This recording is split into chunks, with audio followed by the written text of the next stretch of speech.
أعوذ بالله من الشيطان الرجيم. بسم الله الرحمن الرحيم.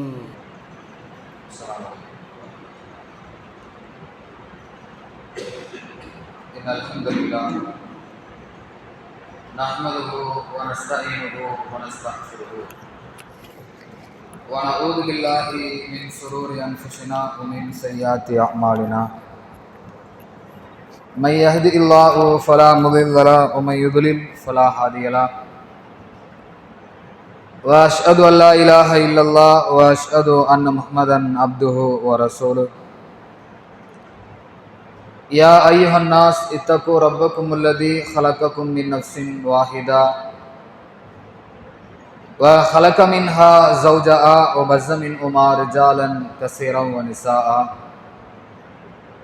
واتقوا الله الذي تساءلون به والأرحام إن الله كان عليكم رقيبا. يا أيها الذين آمنوا اتقوا الله حق تقاته ولا تموتن إلا وأنتم مسلمون. يا أيها الذين آمنوا اتقوا الله وقولوا قولا سديدا يصلح لكم أعمالكم ويغفر لكم ذنوبكم ومن يطع الله ورسوله فقد فاز فوزا عظيما. قال رسول الله صلى الله عليه وسلم إن أصدق الحديث كتاب الله وأحسن الهدي هدي محمد صلى الله عليه وسلم وكل أمور محدثاتها وكل محدثة بدعة وكل بدعة ضلالة وكل ضلالة في النار. அளவற்ற அருளாளனும் நிகரில்லாத பேரன்புடையவனுமாகிய எல்லாம் வல்ல ஏக இறைவன் அல்லாஹ்வுடைய சாந்தியும் சமாதானமும் இந்த அகிலத்திற்கோர் அருள் கொடையாக வழங்கப்பட்ட அண்ணலம் பெருமகனார் நபிகள் நாயகம் ஸல்லல்லாஹு அலைஹி வஸல்லம் அவர்கள் மீதும் அவர்களின் உத்தம தோழர்கள் தோழியர்கள் இன்னும் எல்லா முஸ்லிம்கள் மீதும் குறிப்பாக இங்கே இருக்கிற நம் அனைவர் மீதும் என்றென்றும் நிலவட்டுமாக.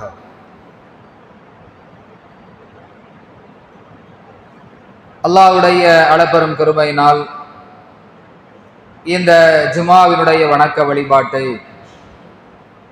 அதன் ஆரம்பத்திலேயே கலந்து கொண்டு முழுமையான நன்மையை பெற வேண்டும் என்கிற ஆவலோடு இறை இல்லத்திலே நாமெல்லாம் ஒன்று கூடியிருக்கிறோம்.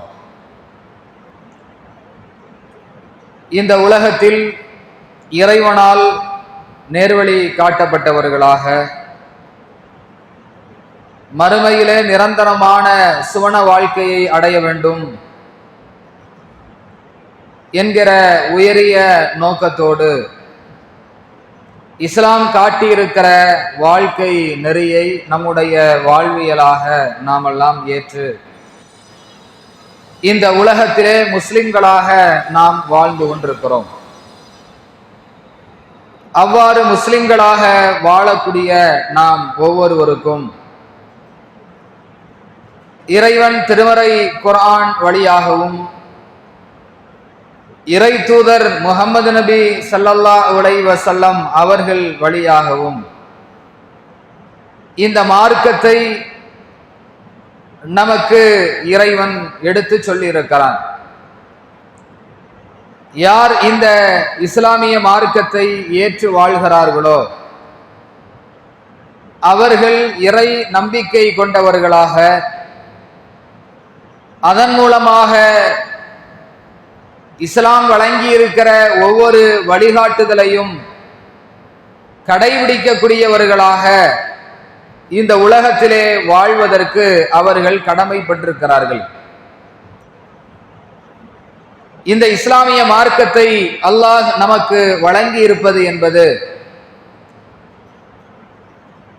அவற்றை நாம் முழுமையாக தெரிந்து கொண்டு இஸ்லாம் நமக்கு எப்படிப்பட்ட போதனைகளை சொல்லி இருக்கிறது, எப்படிப்பட்ட வாழ்க்கை முறையை கற்றுத்தந்திருக்கிறது.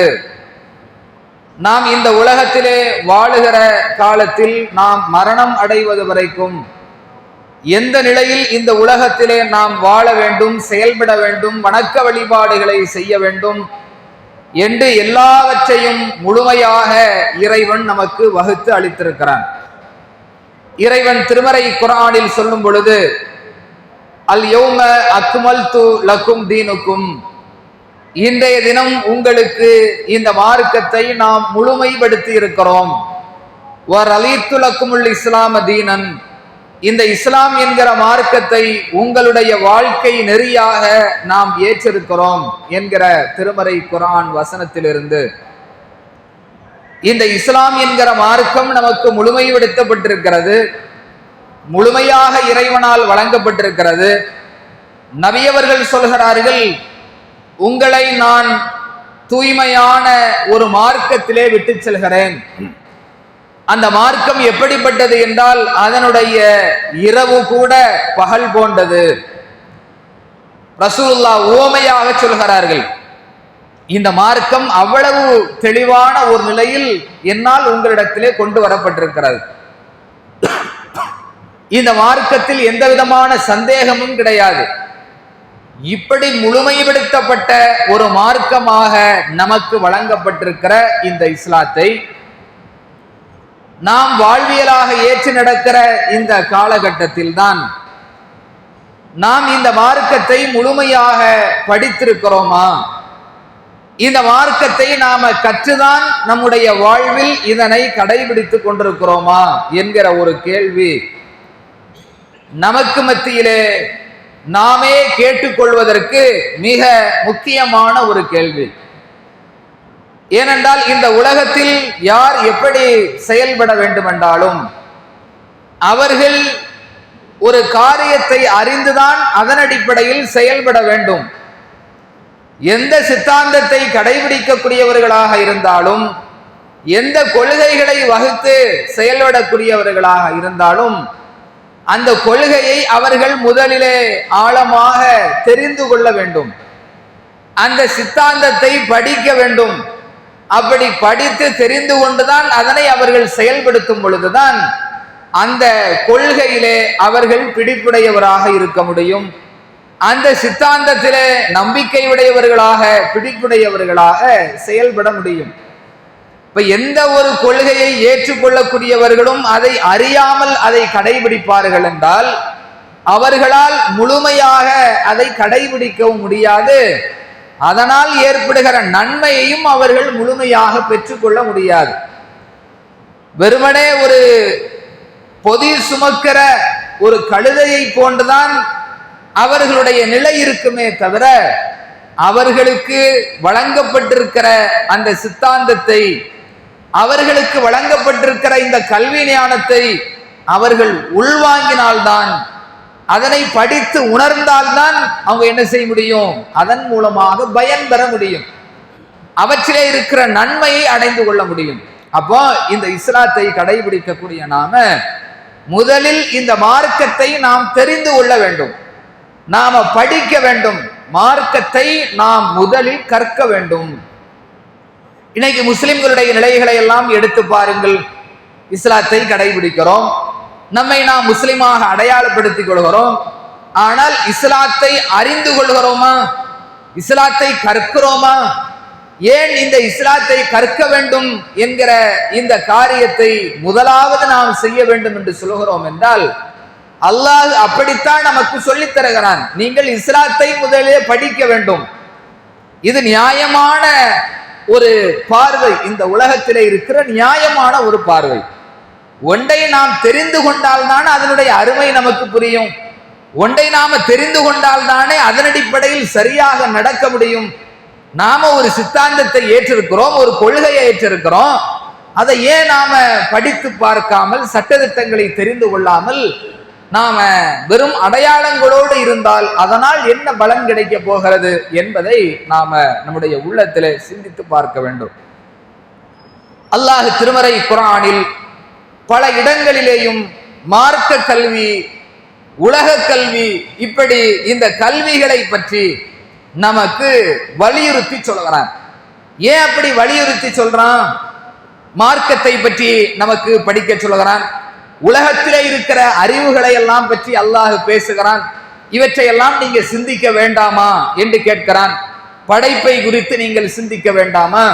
எப்படி ஒட்டகம் படைக்கப்பட்டிருக்கிறது, எப்படி வானம் படைக்கப்பட்டிருக்கிறது, எப்படி மலைகள் படைக்கப்பட்டிருக்கிறது, எப்படி வானத்திலிருந்து அல்லாஹ் தண்ணீரை இறக்குகிறான், இப்படி உலக ரீதியாகவும் நீங்கள் அறிந்து கொள்ள வேண்டும் என்பதற்காக இறைவன் சிந்தனையை தூண்டுகிற கேள்விகளை நம்மிடத்தில் கேட்கிறான். அது மாதிரி இந்த மார்க்கத்தையும் நாம கற்றுக்கொள்ள வேண்டும் என்பதையும் அல்லாஹ் நமக்கு வலியுறுத்துகிறான். ஏன் அப்படி வலியுறுத்துறான்? அப்படி நாம் மார்க்கத்தை கற்கும் பொழுதுதான் நாம் நம்முடைய பாதை சரியான ஒரு பாதையாக இருக்கும். மார்க்கத்தை படித்துவிட்டு அதன் அடிப்படையில் செயல்படுவது சரியாக இருக்குமா, அல்லது இஸ்லாத்தை பற்றி தெரிந்து கொள்ளாமல், இஸ்லாத்தினுடைய சட்டதிட்டங்களை குர்ஆனில் படிக்காமல், ஹதீஸ்ல படிக்காம வெறுமனே காது வழி செய்திகளையும் வாய்வழி செய்திகளையும் நடைமுறைகளையும் பார்த்துவிட்டு அதை கடைபிடிப்பதின் மூலமாக நாம் உண்மையான இஸ்லாத்தை கடைபிடிக்க முடியுமா? சிந்தித்து பாருங்கள். எப்ப நாம இஸ்லாத்தை சரியாக கடைபிடிக்க முடியும்னா, அந்த மார்க்கம் எதை எப்படி நமக்கு சொல்லி தந்திருக்கிறதோ அதன் அடிப்படையில் கடைபிடிக்க வேண்டும். அதற்குத்தான் அல்லாஹ் கேட்கிறான், ஹல் யஸ்தவில்லதீன யஅலமூன் வல்லதீன லா யஅலமூன், அறிந்தவர்களும் அறியாதவர்களும் சமமாவார்களா என்று அல்லாஹ் திருமறை குர்ஆனிலே கேட்கிறான். ஒருத்தன் கற்று தெரிந்திருக்கிறான் அவனும், ஒருத்தன் கற்காமலேயே இருக்கிறான், கல்வியை தெரிந்து கொள்ளாமலேயே இருக்கிறான், இவனும் சமமாவார்களா? ரெண்டு பேரும் சமம் கிடையாது. எப்பவுமே தெரிந்து கொண்டிருப்பவர்களுக்கு என்று ஒரு உயர்வு இருக்கிறது. அப்ப நாம எப்ப மார்க்கத்தை படிக்கிறோமோ அப்ப நமக்கு அல்லாஹ் பல சிறப்புகளை நமக்கு ஏற்படுத்தி தருகிறான். அப்ப நமக்கு பல சிறப்புகளை அல்லாஹ் தருவதற்கு தயாராக இருக்கிறான். அப்ப மார்க்க கல்வி என்பது ஒரு முஸ்லிமிடத்திலே இருக்க வேண்டிய மிக முக்கியமான ஒரு அறிவு, மிக முக்கியமான ஒரு படிப்பு என்பது மார்க்கத்தை அவன் தெரிந்து கொள்வது. இந்த உலகத்துல ஒரு முஸ்லிம் எதை தெரிந்து கொள்கிறானோ இல்லையோ அவன் தன்னுடைய மார்க்கத்தை தெரிந்து கொள்ள வேண்டும். ஒரு முஸ்லிம் எதை அடைகிறானோ இல்லையோ அவன் தன்னுடைய மார்க்கத்தை அடைந்திருக்க வேண்டும். ஆனா இன்றைக்கு நிலைமை எப்படி இருக்கிறது? அவர்கள் மார்க்கத்தை தெரிந்து கொள்வதற்கு ஆர்வம் இல்லாதவர்களாக, நேரம் ஒதுக்கி மார்க்கத்தை படிக்காதவர்களாகத்தான் இருக்கிறார்கள். ஆனால் மார்க்கத்தை நாம படிக்க ஆரம்பித்து விட்டால் இறைவன் பல சிறப்பு நமக்கு இருப்பதாக சொல்கிறான். அல்லாஹ் திருமறை குர்ஆனிலே சொல்கிறான், யர்ஃபஇல்லாஹு, அல்லாஹ் என்ன செய்யறான்? யர்ஃபஇல்லாஹுல்லதீன ஆமனு, இறை நம்பிக்கையாளர்களுக்கு அல்லாஹ் பல தகுதிகளை உயர்த்துகிறான். அதுபோன்று வல்லதீன ஊத்துல் இல்ம், யார் கல்வி ஞானம் உடையவர்களாக இருக்கிறார்களோ, மார்க்கத்தை தெரிந்து கொண்டிருக்கக்கூடியவர்களாக, மார்க்கத்தை அறிந்து கொள்ளக்கூடியவர்களாக இருக்கிறாங்களோ, தரஜாத்தின், அவர்களுக்கு பல படித்தரங்களை பல அந்தஸ்துகளை அல்லாஹ் என்ன செய்யறான்? உயர்த்துகிறான். இப்ப நாம மார்க்கத்தை படிக்கும் பொழுதுதான் நம்முடைய படித்தரம் உயரும், நம்முடைய தரஜாக்களை அல்லாஹ் உயர்த்துவதாக நமக்கு வாக்களிக்கிறான். அது மாதிரி இன்னொரு இடத்தில் அல்லாஹ் சொல்லி காட்டும் பொழுது, யுத்தில் ஹிக்மத்த மையஷா, அல்லாஹ் தான் நாடியவர்களுக்கு கல்வி ஞானத்தை வழங்குகிறான். யாருக்கு அல்லாஹ் நாடுகிறானோ அவருக்கு கல்வி ஞானத்தை வழங்குகிறான். ஒமை யுத்தல் ஹிக்மா, யார் இந்த கல்வி ஞானம் வழங்கப்பட்டு விட்டார்களோ அவர் எப்படிப்பட்டவராக இருக்கிறார்? ஃபக்கது ஊத்திய ஹைரன் கசீரா, அவர்கள் அதிகமான நன்மை வழங்கப்பட்டவராக மாறிவிடுகிறார். யாரு மார்க்கத்தை படிக்கிறாங்களோ அவர்களுக்கு பல தகுதிகளை அல்லாஹ் உயர்த்துகிறான். அது மாதிரி யார் மார்க்கத்தை படிக்கிறாங்களோ, கல்வி ஞானத்தை அடைந்து கொள்கிறார்களோ அவர்களை பொறுத்த அளவில் அவர்கள் அதிகமான நன்மையை பெறக்கூடியவர்களாக மாறிவிடுகிறார்கள். அப்ப இறைவன் ஒருவருக்கு நன்மையை நாடுறான்னா எப்படி அல்லாஹ் நன்மையை நாடுவதாக சொல்கிறான்? கல்வி ஞானத்தை வழங்குவதின் மூலமாக, மார்க்க ஞானத்தை வழங்குவதின் மூலமாக அவருக்கு அல்லாஹ் என்ன செய்யறான்? நன்மைகளை அதிகப்படுத்துறான். அப்ப இந்த நன்மைகள் தானே நமக்கு முக்கியம். ஒரு முஸ்லிம் எதற்காக வேண்டி இந்த இஸ்லாத்தை ஏற்றுக்கொள்கிறான்? மறுமை நாளிலே சுவனத்தை அடைய வேண்டும் என்கிற நோக்கத்தோடு தான் ஒவ்வொரு முஸ்லிமும் இஸ்லாத்தை கடைபிடிக்கிறோம், இஸ்லாத்தை நாம பின்பற்றி கொண்டிருக்கிறோம். அப்ப நாம இஸ்லாத்தை கடைபிடிக்கிற நோக்கமே மறுமையிலே வெற்றி பெற வேண்டும் என்றதென்றால் அந்த நன்மை நமக்கு எப்படி கிடைக்கும்? நாம் மார்க்கத்தை தெரிந்து கொள்வதன் மூலமாகத்தான். ஒவ்வொரு காரியத்தையும் தெரிய தெரிய நாம என்ன செஞ்சிருவோம்? நாம் மார்க்கத்தை சுலபமாக நாம் அறிந்து கொண்டு அதனை செயல்முறைப்படுத்த ஆரம்பித்து விடுவோம். அப்ப அப்படி நாம நடக்க ஆரம்பிக்கும் பொழுது நாம் மறுமையில் வெற்றி பெறுவதற்குண்டான ஏராளமான நன்மைகள் வழங்கப்பட்டு விடுவோம். அதைத்தான் ரசூலுல்லாஹ் இன்னொரு இடத்துல சொன்னாங்க, மன் சலக தரீகன் யல்தமிசு ஃபீஹி இல்மா, யார் ஒருவர் கல்வியை தேடி புறப்படுகிறார்களோ சஹலல்லாஹு லஹு தரீகன் இலல் ஜன்னா, அவருக்கு அல்லாஹ் சுவர்க்கத்தினுடைய பாதையை லேசாக்குகிறான். ஒருத்தர் மார்க்கத்தை படிக்க வேண்டும் என்கிற நிலையை அவர் உறுதியாக எடுக்கிறார். நான் மார்க்கத்தை தெரிந்து கொள்வேன் என்று மார்க்கத்தை படிக்க ஆரம்பிக்கிறாருன்னு வைங்க, அவருக்கு அல்லாஹ் என்ன செஞ்சிருவான்? சுவனத்திற்கு போகிற பாதையை லேசாக்குவான். ஒருத்தர் குர்ஆனை திறந்து படிக்கிறார், அல்லாஹ் என்ன செய்தியை நமக்கு சொல்லி இருக்கிறான், குர்ஆனுடைய போதனைகள் என்ன, ஒவ்வொரு தனி மனிதனுக்குமான இறைவனிடத்திலிருந்து வருகிற கட்டளைகள். அல்லாஹ் ஒவ்வொரு மனிதனிடத்திலையும் பேசுவான். அதற்குத்தான் அல்லாஹ் திருமறை குர்ஆனை இறக்கி இருக்கிறான். ஒரு மனிதனுக்கு அத்தனை காரியங்களையும் அல்லாஹ் என்ன செய்யறான்? கற்றுக் கொடுக்கிறான். நீங்க திருமறை குர்ஆனை எடுத்து படிங்க. படிக்க படிக்க அந்த கருத்துக்களும் அந்த கட்டளைகளும் அந்த உபதேசங்களும் எச்சரிக்கைகளும் அப்படியே நமக்கு நம்முடைய வாழ்வில் சொன்னது மாதிரி, நமக்கு அறிவுறுத்தப்பட்டது மாதிரியான வசனங்களாகத்தான் அத்தனையும் இருக்கிறது. அப்ப நாம குர்ஆனை எடுத்து திறந்து படித்து ஒவ்வொரு செய்திகளையும் நாம தெரிந்து கொண்டிருக்கும் பொழுது அது என்ன நிலையில நம்மளை மாற்றும்? நம்மை அதை கடைபிடிக்கக்கூடியவர்களாக மாற்றிவிடும். அப்ப நாம மார்க்கத்தை தெரிந்து கொள்ள வேண்டும் என்கிற எண்ணத்தோடு நாம கல்வி பயின்றால், மார்க்கத்தை தெரிந்து கொண்டால் நம்முடைய சுவனப்பாதை லேசாகும். அதைத்தான் ரசூலுல்லாஹ் வாக்களிக்கிறார்கள். நீ மார்க்கத்தை படிக்கிறதுக்கு நீ ஆரம்பிக்கிறியா, நீ இஸ்லாத்தை படிக்க ஆரம்பித்து விடுகிறாய் என்றால் உனக்கு சுவனத்தினுடைய பாதை லேசாகிவிடும். அப்ப நாம மார்க்கத்தை படிக்காம இருந்தா, இஸ்லாத்தை தெரிந்து கொள்ளாமல் இருந்தால் சுவனத்தினுடைய பாதை லேசாகுமா? மார்க்கத்தை படித்தால் லேசாகும் என்றால், படிக்காவிட்டால் சுவனத்தினுடைய பாதை நமக்கு தெரியாமலேயே போய்விடும். எதை செய்தால் அல்லாஹ்வுடைய அருள் கிடைக்கும், எதை செய்தால் நன்மை கிடைக்கும், எப்படி நடந்தால் அல்லாஹ் நம்மை பொருந்திக் கொள்வான், எப்படி நடப்பது மார்க்கத்திற்கு முரணானது, எதை செய்தால் நாம மார்க்கத்திலே ஒரு பாவத்தை செய்தவர்களாக ஆகிவிடுவோம் என்றெல்லாம் தெரிந்து கொள்ளாமல் ஒருவன் இஸ்லாத்தை கடைபிடித்து போய்கொண்டிருக்கிறான். அவன் எப்படி சுவனத்தினுடைய பாதையை சரியாக அடைந்து கொள்ள முடியும்? ஒருவன் மார்க்கத்தை படிக்கிறான், ஓ இப்படித்தான் நாம் நடக்கணும், இப்படித்தான் நம்முடைய மனைவி இடத்திலே நடந்து கொள்ள வேண்டும், இப்படித்தான் நம்முடைய பிள்ளை இடத்திலே நடந்து கொள்ள வேண்டும், இப்படித்தான் மார்க்கத்தை கடைபிடிக்க வேண்டும், இவ்வாறுதான் நன்மைகளை நாம சம்பாதிக்கணும், சோதனைகள் வரும் பொழுது இப்படித்தான் நாம அதை எதிர்கொள்ள வேண்டும், இப்படித்தான் சகிப்புத்தன்மையோடு நடந்து கொள்ள வேண்டும், இப்படித்தான் ஒவ்வொரு காரியத்தையும் நாம செய்ய வேண்டும் என்று மார்க்கத்தை படித்து படித்து ஒருவன் தன்னுடைய வாழ்க்கையிலே நடைமுறைப்படுத்தும் பொழுது அவனுக்கு சுவனத்தினுடைய பாதை லேசாகுமா? மார்க்கத்தையே படிக்காமல் குர்ஆனை எடுத்து எந்த நேரத்திலையும் திறந்து பார்க்கிறது இல்லை, அதனுடைய வசனங்களை எல்லாம் படித்து பார்க்கிறது கிடையாது. ஹதீஸ்கள் என்றால் என்னவென்று கூட தெரியாமல், ஹதீஸ் இருக்குது, புகாரி இருக்குது, புகாரின்னு சொல்லுவாங்க, முஸ்லிம் என்று சொல்லுவார்கள், நசையி திருமதி இப்படி எல்லாம் சொல்லுவார்கள், கேள்விப்பட்டிருக்கிறேன் என்கிற அந்த கேள்விப்படுதலோடு ஒருவன் இஸ்லாத்தில் பயணித்துக் கொண்டே இருக்கிறான். அவன் குர்ஆனை படிக்கிறதே கிடையாது, ஹதீசுகளை தெரிந்து கொள்வதே கிடையாது, அவனுடைய அடையாளம் மட்டும்தான் இஸ்லாம். ஆனால் அவன் நடைமுறைப்படுத்துவது அத்தனையுமே தன்னோடு சக மனிதர்கள் எப்படி வாழ்கிறார்கள் அது மாதிரி வாழ்ந்து விட்டு போய்விடுவான்.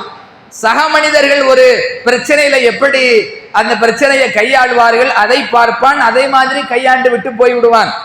இப்படி ஒருவன் பயணிப்பதற்கும் மார்க்கத்தை படித்து பயணிப்பதற்கும் உண்டான வித்தியாசம் என்ன?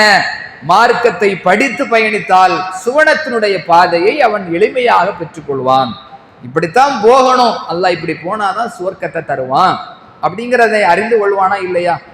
அப்ப நாம் நம்முடைய வாழ்வில் இத்தனை ஆண்டு காலம் இஸ்லாத்தை கடைபிடித்திருக்கிறோமே, இத்தனை ஆண்டு காலத்தில் நாம் எதை சாதித்திருக்கிறோமோ இல்லையோ, எதை அறிந்து வைத்திருக்கிறோமோ இல்லையோ இந்த மார்க்கத்தை நாம் அறிந்து வைத்திருக்க வேண்டும். அதுதான் மிகப்பெரிய சாதனை.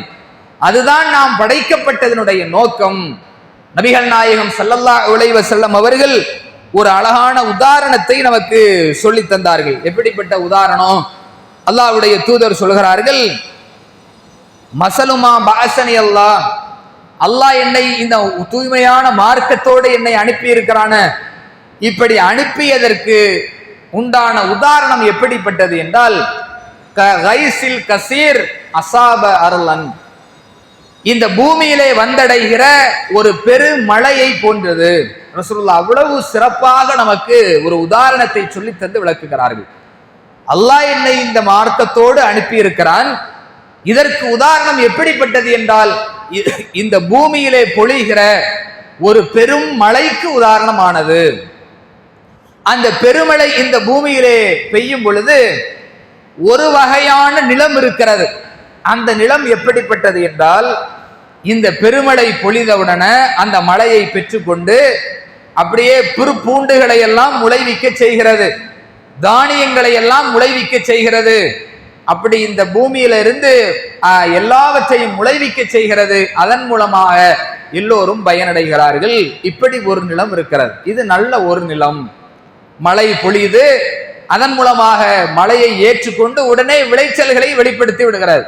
அதன் மூலமாக மக்கள் பயன்படுகிறார்கள், கால்நடைகள் பயன்படுவார்கள். அது என்ன செஞ்சிடும்? அதனுடைய தன்மையை வெளிப்படுத்துகிறது. இப்படி ஒரு நிலம் இருக்கிறது. இன்னொரு நிலம் இருக்கிறது. அது எப்படிப்பட்டது? அஜாதிபு, அது புற்பூண்டுகளை தானியங்களை எல்லாம் முளைவிக்க செய்யாது. ஆனால் அந்த மழையை அப்படியே தேக்கி வைத்துக் கொள்ளும். அந்த பெருமழை பெய்த உடனே அந்த மழையை அப்படியே தன்னகத்திலே தேக்கி வைத்துக் கொள்கிறது. அல்லாஹ் என்ன செய்கிறான்? மக்களை அதன் மூலமாக பயனடைய செய்கிறான். மக்கள் அதிலிருந்து நீர் பருகுகிறார்கள், நீரை எடுத்துக் கொள்கிறார்கள், அதிலே விவசாயம் பண்றாங்க. இப்படி அதன் மூலமாக பயனடைகிறார்கள். இப்படி ஒரு நிலம் இருக்கிறது. மூன்றாவது சொல்லுகிறார்கள், கி ஆன், ஒரு கட்டாந்தரை என்கிற ஒன்று இருக்கிறது. அப்படி ஒரு நிலம் இருக்கிறது. இது எப்படிப்பட்டது? அந்த பெருமழை பொழியும் பொழுது அது எந்த விதமான விளைச்சல்களையும் ஏற்படுத்தாது. அந்த பெருமழை பொழியும் பொழுது அதை தேக்கி வைத்துக் கொள்ளுமா? அப்படியும் தேக்கியும் வைத்துக் கொள்ளாது. இது எதற்குமே பயன்படாத ஒரு கட்டான் தரையாக இருக்கிறது. இதுதான் அல்லாஹ் என்னை இந்த மார்க்கத்தை அனுப்பியதற்கும், இந்த உலகத்திலே யாரெல்லாம் அதை ஏற்றுக்கொண்டு அந்த மார்க்கத்தை விளங்கி தானும் கற்று பிறருக்கும் கற்றுக் கொடுக்கிறார்களோ அவர்களுக்கும், அல்லது இந்த மார்க்கத்தை அனுப்பிய உடனே அதை ஏறெடுத்தும் பார்க்காமல் அந்த மார்க்கத்தை திரும்பியே பார்க்காம அதன் மூலமாக பயனடையாமல் ஒருவன் இருக்கிறானே, இவற்றுக்கும் உண்டான உதாரணம் என்பது இப்படிப்பட்ட உதாரணம் தான். ஒருத்தன் பெய்த அந்த மழையின் மூலமாக என்ன செய்யறான்? அந்த நிலம் என்ன செய்து அதை உள்வாங்கி கொண்டு விளைச்சல்களை வெளிப்படுத்துது. அதன் மூலமாக அது பயனடைய செய்கிறது. இன்னொன்று தண்ணீரை தேக்கி வைத்துக் கொண்டு அதன் மூலமாக மக்களுக்கு பயனளிக்குது. இன்னொன்று எதையுமே செய்யறதில்லை. அப்படித்தான் இன்றைக்கு பல பேருடைய நிலை இருக்கிறது. மார்க்கத்தை சொன்ன உடனே அதை தெரிந்து கொள்கிறார்கள், அதன் அடிப்படையிலே வாழ்கிறார்கள், கடைபிடிக்கிறார்கள், அதன் மூலமாக நன்மை அடைகிறார்கள். மார்க்கத்தை தெரிந்து கொண்டு தானும் கற்றுக்கொண்டு பிறருக்கும் கற்றுக் கொடுக்கிறார்கள், அதன் மூலமாக பயனடைகிறார்கள். இன்னும் ஒரு சாரார் எப்படி இருக்கிறாங்க?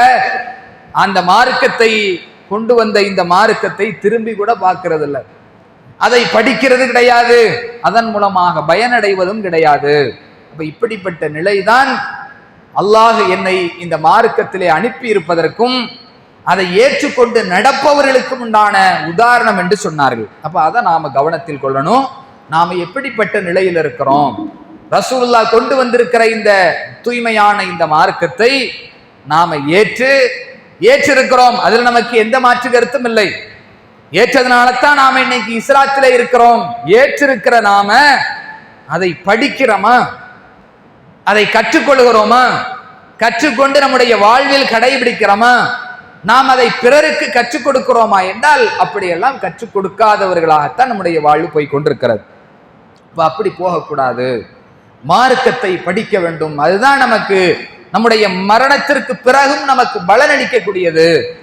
நபிகள் நாயகம் ஸல்லல்லாஹு அலைஹி வஸல்லம் அவர்கள் என்ன சொன்னாங்க? இதா மாத்தல் இன்சான் ஒரு மனிதன் இந்த உலகத்திலே மரணித்து போய்விட்டால் இன்கத்த அன்ஹு அமலுஹு, அவனுடைய எல்லா செயல்பாடுமே துண்டிக்கப்பட்டு விடுகிறது. இந்த உலகத்துல மனிதன் வாழ்வது வரைக்கும் தான் இந்த உலக தொடர்பு. நம்மோடு நம்முடைய பிள்ளைகள் இருப்பார்கள், பெற்றோர்கள் இருப்பார்கள், நம்முடைய செல்வம் இருக்கும், நம்முடைய நண்பர்கள் இருப்பார்கள். நாம் அனுபவிக்கிற இந்த சுகங்கள் எல்லாம் இந்த உலகத்திலே நாம் வாழும் அந்த காலம் வரைக்கும் தான் இருக்கும். நாம மரணித்து போய்விட்டால் இன்கத்த அன்ஹு அமலுஹு, அவனுடைய எல்லா செயல்பாடுகளுமே துண்டிக்கப்பட்டு விடும், எதுவுமே இருக்காது. இருந்தாலும் சிலவற்றை அல்லாஹ்வுடைய தூதர் சொல்கிறார்கள், சதக்கத்தும் ஜாரியா, அவன் செய்திருக்கிற நிலையான தர்மம் என்ன செய்யும், அவனை பின்தொடரும், அது அவனை விட்டும் துண்டித்து போய் விடாது, அது அவனுக்கு நன்மையை வழங்கி கொண்டே இருக்கும். அது மாதிரி இல்முன் யுன்தஃபஉ பிஹி, பலன் அளிக்கக்கூடிய கல்வி, அந்த கல்வி என்ன செய்யும், அவனை விட்டும் துண்டித்து போய்விடாது. அவன் இந்த உலகத்திலே அதை ஏற்று அந்த கல்வியை அறிந்து கொண்டு அதன் மூலமாக அவன் பிறருக்கு அவன் எடுத்துரைத்தது, அவர்களை நேர்வழிப்படுத்தியது, பிறருக்கு வாழ்ந்து காட்டியது, தன்னுடைய சந்ததிகளை உருவாக்கியது. நாம் எப்படி நம்முடைய சந்ததிகளை அல்லாஹ்வுடைய அருள் பெற்றவராக உருவாக்க முடியும், நாம எப்படி நம்முடைய பிள்ளைகளை இறைவனுடைய அருளுடையவர்களாக உருவாக்க முடியும் என்றால், இந்த மார்க்கத்தை நாம் சரியாக கற்றுக்கொண்டு அதை நம்முடைய வாழ்விலே செயல்படுத்தும் பொழுதுதான் நம்மை பார்க்கிற நம்முடைய சந்ததிகள் அது மாதிரி வருவார்கள், நம்முடைய பிள்ளைகள் வருவார்கள். நாம் அவர்களுக்கு நேர்வழி காட்டுவதற்கு நாம கடமைப்பட்டிருக்கிறோமா இல்லையா? அல்லாஹ் எப்படிப்பட்ட ஒரு பொறுப்பை நமக்கு வழங்கி இருக்கிறான். கு அன்ஃபுஸக்கும் வ அஹ்லீக்கும் நாரா, உங்களையும் உங்களுடைய குடும்பத்தையும் நீங்கள் தான் பாதுகாக்க வேண்டும். அந்த பொறுப்பு நம்மிடத்தில் இருக்குது. எதை விட்டும்? நரகத்தை விட்டும் உங்களை நீங்க தான் பாதுகாக்கணும், உங்களுடைய குடும்பத்தையும் நீங்கள் தான் பாதுகாக்க வேண்டும். அப்ப நம்முடைய குடும்பம் நாளை மறுமையில் நரகம் சென்று விடாமல் பாதுகாக்கப்படணும்னா, நாம நரகத்திற்கு போறாம பாதுகாக்கப்பட வேண்டும் என்றால் எப்படி அதை நாம செயல்படுத்த போறோம்? எப்படி இந்த இறைவனுடைய கட்டளையை நாம செயல்முறைப்படுத்த போகிறோம்? அது எப்படி நம்மளால சாத்தியப்படுத்த முடியும்? இந்த மார்க்கத்தை தெரிந்து கொள்வதன் மூலமாகத்தான் சாத்தியப்படுத்த முடியும். மார்க்கத்தை கற்றுக்கொள்வதன் மூலமாகத்தான் சாத்தியப்படுத்த முடியும். அதை நாம் கற்றுக்கொண்டு நம்முடைய வாழ்வில செயல்படுத்தும் பொழுது நம்மை பார்க்கிற பிள்ளை அதன் மூலமாக பாடம் படிப்பான். நம்முடைய தகப்பனார் எப்படி செயல்பட்டு இருக்கிறார், அவர் எப்படி அல்லாஹ்வை வணங்கினாரு, அவர் எப்படி மார்க்கத்தை கடைபிடித்தார், அவர் எப்படி ஒவ்வொரு நேரத்திலேயும் இந்த மார்க்கத்தை தன்னுடைய வாழ்விலே கடைபிடித்தாரோ அதுதான் அவனுக்கு வழிகாட்டுதல். அதை பார்த்துதான் அவன் என்ன செய்வான், அவனுடைய வாழ்வை இந்த உலகத்தில் அமைத்துக் கொள்வான். அப்ப அந்த கல்வி நமக்கு பயனளிக்கும். நாம மார்க்கத்தை படித்துக் கொண்டு பிறருக்கு போதிக்கிறோம், பிறருக்கு அந்த மார்க்கத்தை எடுத்து சொல்லுகிறோம், அது நமக்கு பலனளிக்கும். இந்த கட்டளை என்பது நபிகள் நாயகம் ஸல்லல்லாஹு அலைஹி வஸல்லம் அவர்களால் நமக்கு இடப்பட்டதா இல்லையா? ஹஜ்ஜத்துல் விதாவில் கடைசி உரையில ரசூலுல்லாஹ் சொன்னாங்க, பல்லிகு அன்னி வலவு ஆயா, என்னிடத்திலிருந்து ஒரு செய்தி கிடைத்தாலும் நீங்க மக்களுக்கு எடுத்து சொல்லுங்கன்னாங்க. அது மாதிரி இங்கே வந்திருப்பவர்கள் வராதவர்களுக்கு மார்க்கத்தை எடுத்து சொல்லுங்கள் என்று சொன்னார்கள். அவர்கள் மிகச் சிறந்த அடிப்படையில் இந்த மார்க்கத்தை கற்றுக்கொள்ள முடியும். கற்றுக்கொண்டு நீங்க சொல்லிக் கொடுக்கக்கூடிய மார்க்கத்தை அவர்கள் நடைமுறைப்படுத்தக்கூடியவர்களாக இருக்கலாம் அப்படின்னு ரசூலுல்லாஹ் சொன்னாங்களே. அப்ப நாம் இந்த மார்க்கத்தை கற்று அதனை பிறருக்கு எடுத்து சொல்லி அதன் மூலமாக அவர்கள் பயன்பெறுவார்கள் என்றால், நாம் நடந்த முறையில் நம்முடைய சந்ததிகள் அதை பார்த்து நடக்கும் என்றால், இந்த காரியம்தான் மறுமையில நமக்கு கூட வரும். இது துண்டிக்கப்பட்டு விடாது. இந்த கல்வி நம்மை நாம் இறந்ததற்கு பிறகும் நன்மைகளை நமக்கு கொண்டு வந்து சேர்த்து கொண்டே இருக்கும். அது மாதிரி ரசூலுல்லாஹ் சொன்னாங்க, வலதும் ஒரு குழந்தை, சாலிகான குழந்தை, எது உலகு, அவனுக்காக பிரார்த்தனை செய்கிற அவனுடைய பிள்ளைகள் என்ன செய்வாங்க, அந்த பிரார்த்தனை உங்களை வந்து அடைந்து கொண்டே இருக்கும். இவ அனைத்துமே ஒண்ணுதான். இந்த காரியங்கள் அனைத்துமே நம்மிடத்தில் இருக்கணும்னா நம்ம மார்க்கத்தை படித்தாக வேண்டும். மார்க்கத்தை படித்து அதன் அடிப்படையிலே நடந்தாக வேண்டும். அப்ப இந்த மார்க்கத்தை படிப்பது என்பது, அதனை நம்முடைய வாழ்க்கையிலே கற்றுணர்ந்து செயல்படுத்துவது என்பது மிக முக்கியமான ஒரு அம்சம். அது இல்லை என்றால் சரியான ஒரு நிலையில் இந்த உலக பாதையை நாம் அமைக்க முடியாது, மறுமையிலே வெற்றி பெற முடியாது. அப்ப மார்க்கத்தை படிப்பது நம் மீது கடமை என்பதை உணர்ந்து மார்க்கத்தை படிக்கக்கூடியவர்களாக அல்லாஹ் நம்மை ஆக்க வேண்டும் என்று கேட்டு என்னுடைய முதல் உரையை முடித்துக் கொள்கின்றேன். அஸ்ஸலாமு அலைக்கும் வரஹ்மத்துல்லாஹி.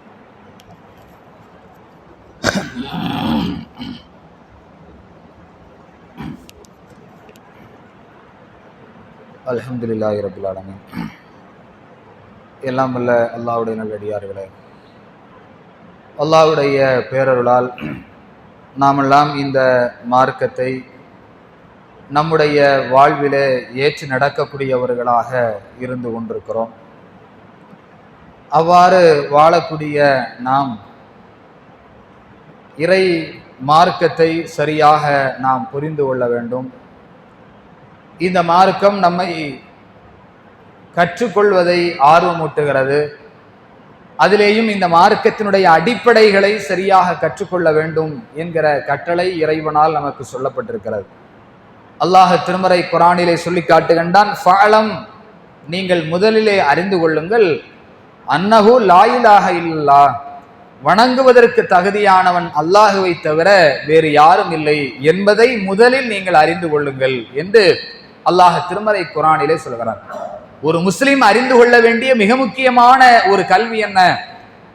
லா இலாஹ இல்லல்லாஹ், வணங்குவதற்கு தகுதியானவன் அல்லாஹுவை தவிர வேறு யாரும் இல்லை என்பதை முதலில் நீங்கள் அறிந்து கொள்ள வேண்டும் என்று அல்லாஹ் சொல்கிறான்.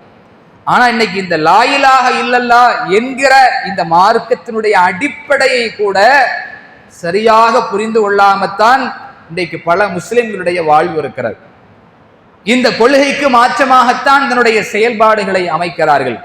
அப்ப நாம் அறிந்து கொள்ள வேண்டிய ஏராளமான செய்திகள் மார்க்கத்திலே இருக்கிறது, அடிப்படைகள் இருக்கிறது.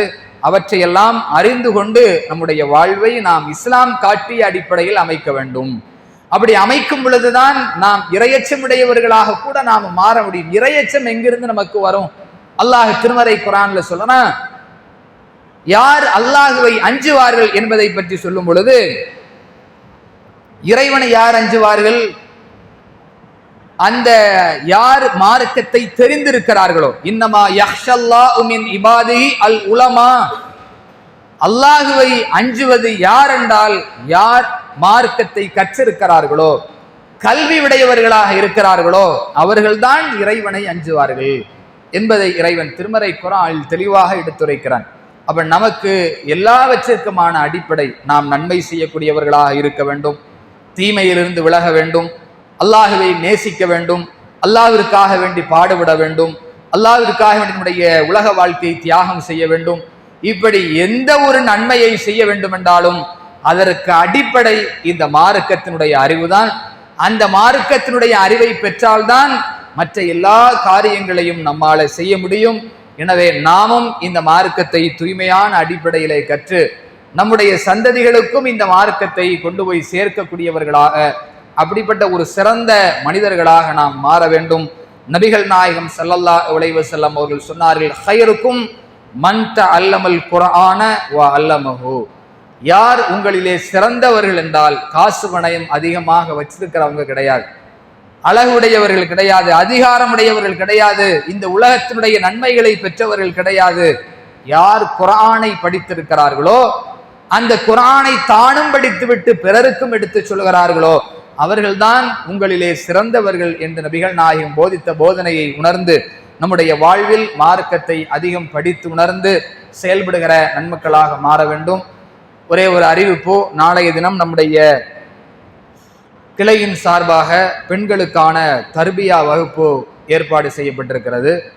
அது நம்முடைய கிளை சகோதரர் ரிஸ்வான் அவருடைய வீட்டில் வைத்து மாலை 4 மணிக்கு ஏற்பாடு செய்யப்பட்டிருக்கிறது. எனவே உங்களுடைய பெண்களை அதிலே அதிகமாக கலந்து கொள்ள செய்து மார்க்கத்தை கற்றுணரக்கூடிய பயன்பெறக்கூடியவர்களாக நீங்கள் அவர்களை உருவாக்க வேண்டும். அதற்குண்டான ஒரு அறிவிப்பையும் செய்து இந்த மார்க்கத்தை நான் நம்முடைய வாழ்விலே அல்லாஹ் சொன்ன அடிப்படையிலும் என்னுடைய தூதர் சொன்ன அடிப்படையிலையும் கடைபிடித்து இம்மையிலேயும் மறுமையிலேயும் வெற்றியடைகிற நன்மக்களாக அல்லாஹ் நம் அனைவரையும் ஆக்குவானா என்கிற பிரார்த்தனையோடு இந்த உரையை முடித்துக் கொள்கின்றேன். வாஹிரு தவானா அனில் ஹம்துலில்லாஹி ரப்பில் ஆலமீன். அஸ்ஸலாமு அலைக்கும்.